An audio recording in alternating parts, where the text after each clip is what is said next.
Alina Habba, one of former President Trump's attorneys, drops bombs on liberal reporters about his federal indictment and arraignment for alleged efforts to overturn the 2020 election results. Hi, I'm Steve Inman with Resist the Mainstream. Don't forget to subscribe, like, and to hit that notification bell to stay up to date with our latest videos. Well, liberal reporters didn't like what Alina Habba had to say about the latest indictment of the former president, Donald Trump.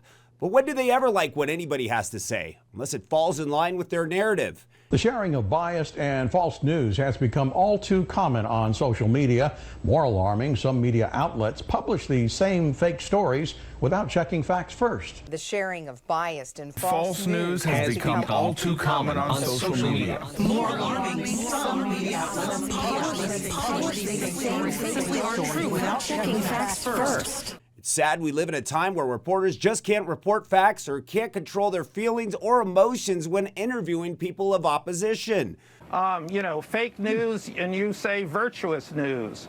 We just figure out what is real. I mean, yeah, I'm listening.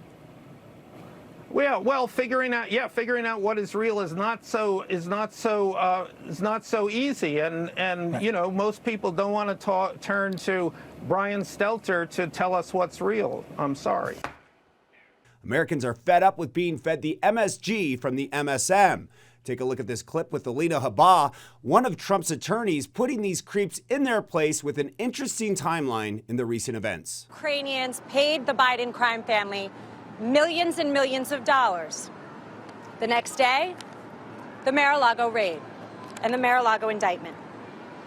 Last week, Hunter Biden's sweetheart plea deal fell through when the judge realized it had blanket immunity. The following day, a superseding indictment against Donald Trump. July 31st, Devin Archer goes to testify in front of the House. That was only after they failed to put him in jail prior to the fact. What happens the next day? The January 6th indictment that we're here for today. This is not a coincidence. This is election interference at its finest against the leading candidate right now for president, for either party. President Trump is under siege in a way that we have never seen before. President Trump and his legal team and everyone on his team will continue to fight, not for him, but for the American people. I'll take some questions. Thank you. I know the president has called this a witch hunt. You just laid out several examples of that. Any other thoughts that the president has communicated to you in terms of why this is going on and then why he calls it a witch hunt? I think a witch hunt is really the way that anybody should describe this, because it's not something we've seen in our time. This is not even political. This is beyond that. A witch hunt is when you relentlessly attack your opponent, when you relentlessly attack the thing that you are most afraid of. People are afraid of somebody that cannot be bought by Washington. People are afraid of somebody who is independently wealthy and who has given up his good life to fight for this country. And that frightens a lot of politicians who are career politicians, unfortunately, because he'll get back there, and I know he'll be fighting for every one of us so that this doesn't happen to us. You see, this case is about free speech, but the special counsel says Trump could have disagreed with the results and talked about it. No crime there. The difference is what he did to try and switch the votes. So what is it that he did to try and switch the votes that you refer to? By bringing cases, by using the law in an appropriate manner, unlike what we're sitting here today seeing. This is not appropriate. What President Trump did is he said, go patriotically and peacefully and protest. That is an American right.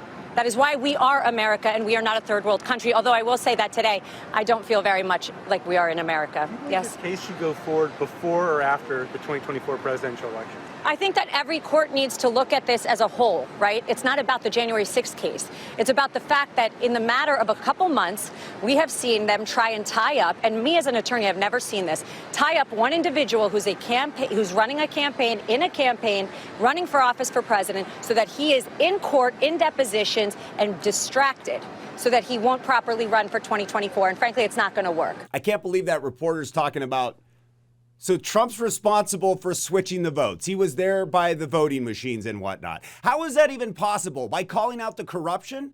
By that logic, every reporter should be locked up using their free speech to skew votes when they spew lies every day on lamestream media news networks. This is America, and anybody who disagrees or tries to take away that speech supposedly for your safety. Unfortunately, some members of the media use their platforms to push their own personal bias and agenda to control exactly what people think, and this is extremely dangerous. Is nothing more than a threat and an enemy of America.